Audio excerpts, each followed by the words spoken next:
Pag-usapan pa natin ang Good Samaritan na si Jester kasama si Mobile Journal, Amy Atienza. Amy, tumigil na sa pamamasada si Jester. Ano ngayon ang kanyang kabuhayan?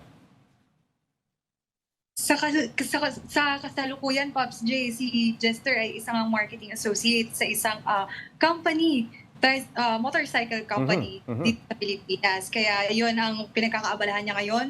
At hanggang Sabado daw siyang may pasok at yun nga, kaya tuwing linggo, ibinibigay niya na yung oras niya para sa kanyang pamilya. Pero noong nanlilibre pa siya, Amy, ng ride sa mga paserong estudyante, ano raw ang reaksyon ng mga ito?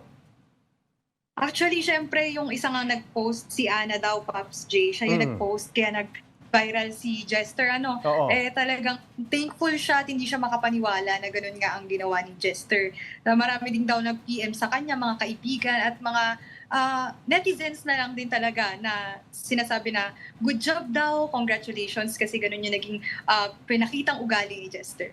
Usually ba, Amy, magkano kinikita ng isang moto-taxi rider sa isang araw?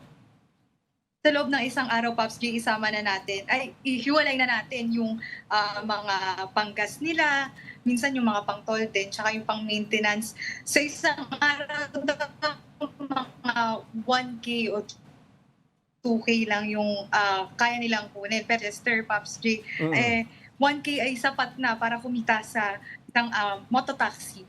Ayun, kahit hindi na nakakapagbigay ng free ride ngayon si Pops Jester, balita namin, may charity works pa rin siya. Yes, Pops J, meron nga siya ngayon na tinutulungan ding mga bata kasama yung mga kapwa riders niya. At talagang pumupunta sila sa iba't ibang probinsya katulad na nga lang ito. Papunta sila ng Taal matapos sumabog yung Taal Volcano. At Ayan, oo. talagang tumulong sila doon, nagbigay sila ng mga goods. Tapos, nung nakaraan lang din, meron sila sa Young Burger Challenge na sinasabi niya kung saan nagpakain sila ng 160 na bata. Wow. Okay, saludo tayo dyan. Amy, dyan kay Pops Jester. Maraming salamat, Mobile Journal, Amy Atienza.